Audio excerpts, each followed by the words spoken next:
আসসালামু আলাইকুম। আজকে আমি পাস্তা রান্না করব। চুলোতে তেল পেঁয়াজ দিয়ে দিচ্ছি, টমেটো, দিয়ে দেবো লবণ।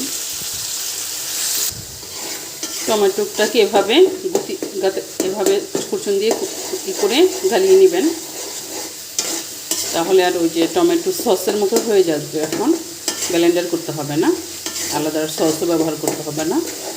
অনেক মজাদার এভাবে পাস্তা, চিকেন পাস্তা।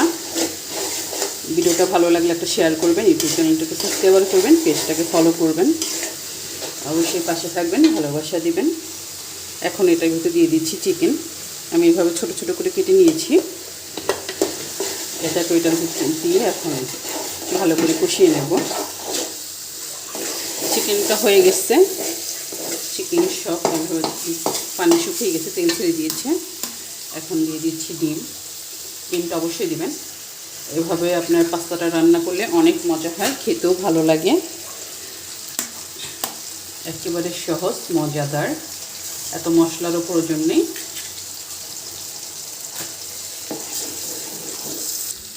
ডিমটাও ভাজা হয়ে গেছে, দিয়ে দিচ্ছি পাস্তা, দিয়ে দেবো একটু সয়া সস, দিয়ে দেবো টেস্টিং সল্ট। হয়ে গেছে পাস্তা। ভিডিওটা ভালো লাগলে একটা শেয়ার করবেন, একটা কমেন্ট করবেন, ইউটিউব চ্যানেলটাকে সাবস্ক্রাইব করবেন, পেজটাকে ফলো করবেন, অবশ্যই ভালোবাসা দিবেন। আর এরকম সহজ মজাদার ঘরোয়া রেসিপিগুলো অবশ্যই দেখবেন, থাকবেন অফিস সাথে। আল্লাহ হাফেজ। শেষ করছি আজকের মতো, আবার দেখা হবে নতুন কোনো ভিডিও নিয়ে।